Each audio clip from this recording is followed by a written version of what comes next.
नमस्कार दोस्तों, मैं हूं परविंदर सैनी। दोस्तों, जज्जर जिले के खेड़ी होशियारपुर गांव से एक अनोखा मामला सामने आया है, जहां पर सरपंच प्रतिनिधि पर बड़े गंभीर आरोप लगे हैं। लेकिन दूसरी तरफ कुछ दिन पहले जो सरपंच है गांव के, उन्होंने भी प्रशासन को शिकायत दी थी और उसी शिकायत के पलटवार करते हुए जो विरोधी लोग हैं, जो गांव के जो दूसरे लोग हैं, उन्होंने अब सरपंच प्रतिनिधि के खिलाफ शिकायत दी है, जिसमें उन पर आरोप लगाए गए हैं कि उन्होंने अवैध कब्जा करते हुए मकान बनाया है।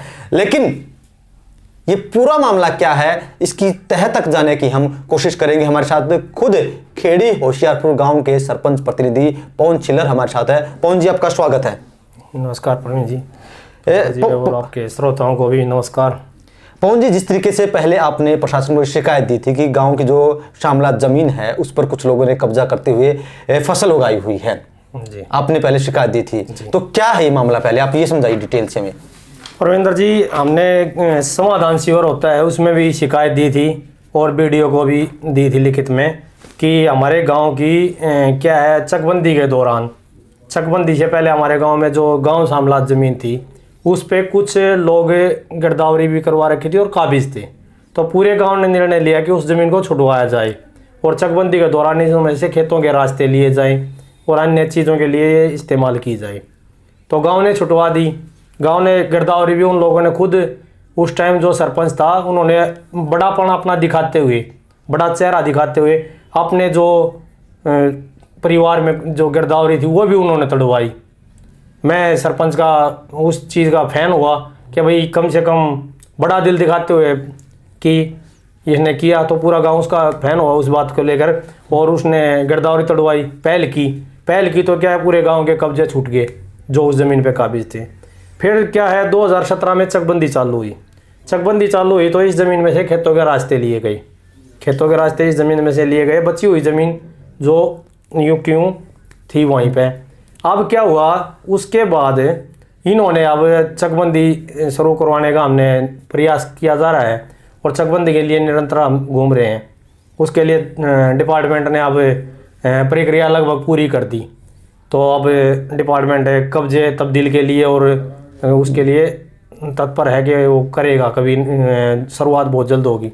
तो इन्होंने क्या किया, उस पर कास्ट कर ली। ब्लॉक समिति मेंबर, नंबरदार का लड़का है, मतलब उसका, और परिवार में भी हैं और एक व्यक्ति और 5 व्यक्ति हैं। ये टोटल ज़मीन कितनी है? ये टोटल ज़मीन वैसे तो 149 कुछ है रकबा इसका, एकड़ के करीब, लेकिन इसमें खेतों के रास्ते भी यूज़ हो लिए। वैसे भी फिर चकबंदी के दौरान जैसे कब्जे तब्दील 100% हुए, तहसीलदार की रिपोर्ट है, तो तब कब्जे तब्दील हुआ। तो कुछ अन्य व्यक्ति भी जैसे कब्जा पूरा करने के लिए इनके इसके हिस्से में दायरे में आ गए, उनके भी वही लगी हुई है ज़मीन। लेकिन उसके बाद जो ज़मीन बची है वो लगभग टोटल 50 एकड़ के करीब, 50-60 एकड़ जो भी है वो ज़मीन है इन्होंने जो कास्ट कर रखी है, वो 50-60 एकड़ ज़मीन है। वो ज़मीन छुटवाने के लिए ये कह रहे हैं सामूहिक बोली कराई हमने। सामूहिक बोली थे पूरे गांव की, जबकि 10-20 आदमी से ज़्यादा उस टाइम बोली में नहीं थे। बोली तो पंचायत कराती, इसको पंचायत कराती, हाँ, पैसे पंचायत में जमा होते हैं, हाँ पंचायत में। लेकिन उन्होंने सामूहिक बोले भाई गांव में यूज़ हो जाएगा, भाई गांव में यूज़ हो जाए, पूरे गांव की सहमति होता वो, सरपंच की सहमति होता वो। मैंने मना कर दिया कि गांव 2 फाड़ मत करो भाई, चकबंदी के बाद करवा लियो जो कुछ करवाना, इससे पहले इसने मत छेड़ो।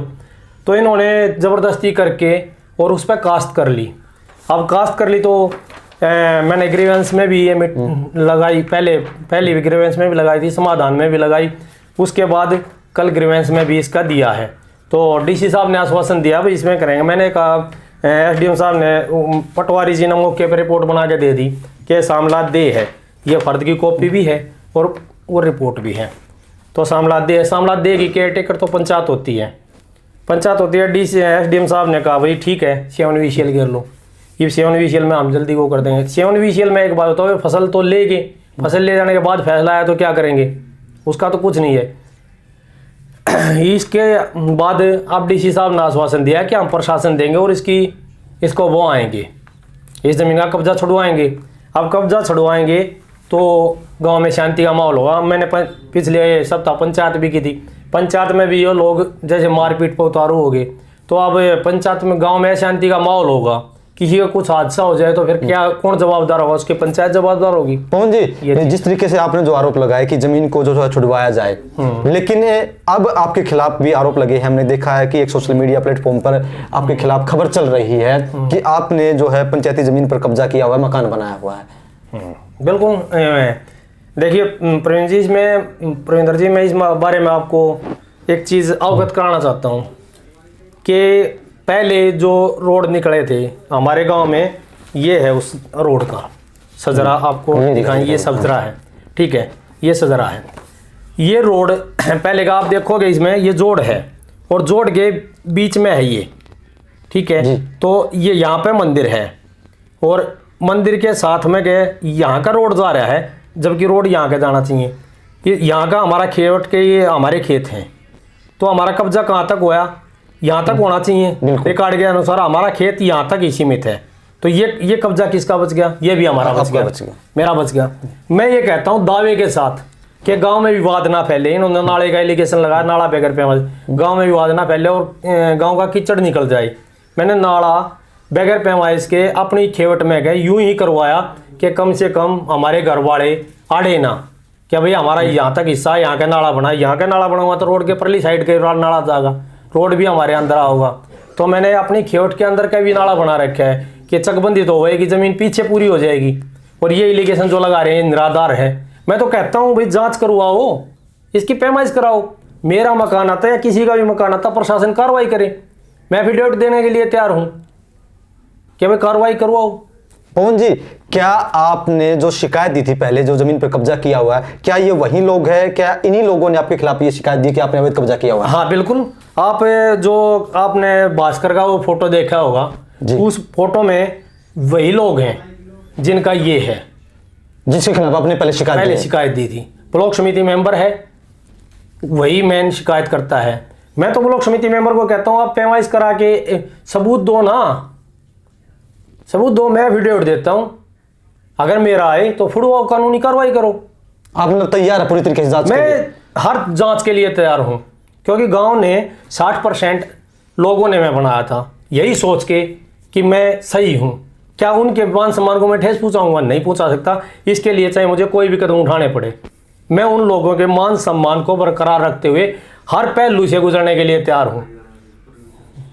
और मैं बाकायदा ये कहता हूँ कि पहले मेरा एफिडेविट लो और इनका भी लो। अब मेरे पे आरोप है वो निराधार हैं, क्योंकि ये अब ब्लॉक समिति मेंबर है, इस पे तो आरोप है भाई। आरोप क्या है? ये तो सत्य है भाई, बो रहे हैं। बिल्कुल, वो तो बुआई है, ये लिख के दे रखे हैं, सारी चीज हो रही है, बुआई कर रहे हैं भाई, वे खुद कह रहे हैं। तो ये चीज है। अब जिस तरीके से आपके खिलाफ जो खबर चल रही है, तो क्या अब आप कोई कार्रवाई करेंगे इसके खिलाफ? हाँ, इसके खिलाफ कार्रवाई है। मैं तो इसकी पैमाइश का भी इन पे डालूंगा। PWD वाले आज आए थे, मैंने कहा पैमाइश कराओ, और पैमाइश होने के बाद जहाँ तक पैमाइश आओगी, देखो मानहानि का केस भी करूँगा। मैं मानहानि का केस करूँगा, क्योंकि हर बात के साथ एलिगेशन कौन सफाई देगा। मैंने प्रविंदर जी पहले 2000 ये बात है 17-18 की, इन्होंने मेरे ऊपर आरोप भी लगाए थे कि आप चकबंदी रखवा रहे हो। चकबंदी हमारे गांव में 12 की भी पंचायत हुई थी, तब भी मैं साफ हुआ था कि मैं चकबंदी नहीं रखवा रहा, मैं गांव के अच्छे कार्य के लिए हूं। इन्होंने मुआवजा रखवाने का मेरे आरोप लगाया कि हाई टेंशन तार का मुआवजा रखवा दिया। उसमें भी मैंने तहसीलदार की रिपोर्ट दिखा के, कि तहसीलदार ने कहा था कि कब्जे तब्दील हो चुके। आपको तहसीलदार की रिपोर्ट दिखा देता हूँ मैं, कि गाँव के 100% 2017 में कब्जे तब्दील हो गए। अब एक बात बताओ, तहसीलदार ही जब कब्जे तब्दील की कहेगा तो फिर आप क्या करोगे? बिल्कुल, आपने भी एफिडेविट देना पड़ेगा। मैंने एफिडेविट ये दिया कि भाई मुआवजा उन्हीं को मिले जो लोग काबिज हैं। भाई आप सरपंच बनाए गांव ने, तो आप जायज के लिए ही अड़ोगे ना। गांव के गरीब आदमी भी आपकी तरफ देखेंगे, गरीब का जो तो नहीं होता हर जगह लड़ाई लड़े, तो उनके सहायक तो आप ही होगे ना। मैंने यही कहा कि एक खेवट में 50 आदमी हैं, लेकिन किला एक का लगा दिया, दूसरा बैठा है। जैसे हमारे में टावर है, मेरे ताऊ का लड़का के में टावर आ रहा है और हम साथ में हैं, हमारे में तार है। मुआवजा हमारे खेत का भी बन रहा है और जो अन्य ताऊ है उनके लड़कियों का भी बन रहा है, जबकि उनके लवे दो खेत नहीं है। तो एक बात बताओ, कब्जे तब्दील हो गए तो जायज़ आदमी को मिले, ये ज़मीन उस बेचारे की जाए और कब्जे हमारे जाए हैं। मेरा बड़ा भाई है ताऊ का लड़का, क्या मैं उसको मार दूँ? नहीं मार सकता। ऐसे ही गांव के अन्य हैं। तो एक बात बताओ, जब जायज़ आदमी मैंने एफिडेविट दिया कि गांव के 100% कब्जे तब्दील है और जो जायज़ व्यक्ति ज़मीन पे बैठा है उसी को मुआवजा मिले।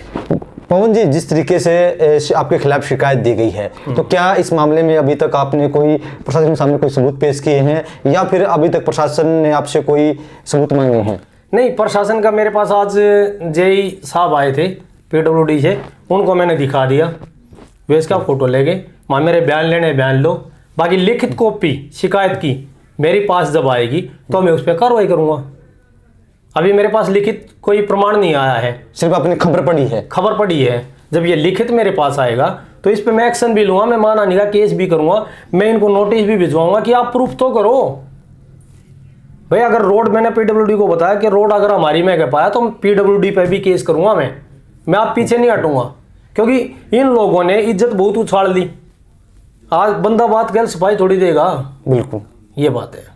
तो चलिए दोस्तों, कहीं ना कहीं मामला जो है काफ़ी पेचीदा मामला जो है वो दिख रहा है, लेकिन पवन छिल्लर जो कि खेड़ी होशियारपुर गांव के सरपंच प्रतिनिधि हैं, उन्होंने इस पूरे मामले को पर अपनी सफाई जो है वो पेश की है कि इस तरीके से पहले जो है उन्होंने एक मामले में शिकायत दी थी कि जमीन पर कब्जा किया गया है, उस पर फसल उगाई गई है, लेकिन विरोधी लोगों ने बाकायदा उनके खिलाफ शिकायत दी है कि उनका जो मकान है वो पूरी तरीके से अवैध जो है वो रोड की ज़मीन पर मकान जो बनाया गया है और यहाँ पर जो सड़क है वो काफ़ी तंग हो गई है, भीड़ी सड़क हो गई है। लेकिन अब पवन छिल्लर खुलकर बोल रहे हैं कि वो इस मामले में कानूनी कार्रवाई भी करेंगे और जो भी प्रक्रिया होगी उस प्रक्रिया से गुजरने के लिए तैयार हैं और प्रशासन में सहयोग भी करेंगे और जो सबूत उनके पास वो सबूत दिखाने के लिए भी तैयार है। पवन जी, हमसे बातचीत करने के लिए आपका बहुत बहुत धन्यवाद। बहुत बहुत धन्यवाद।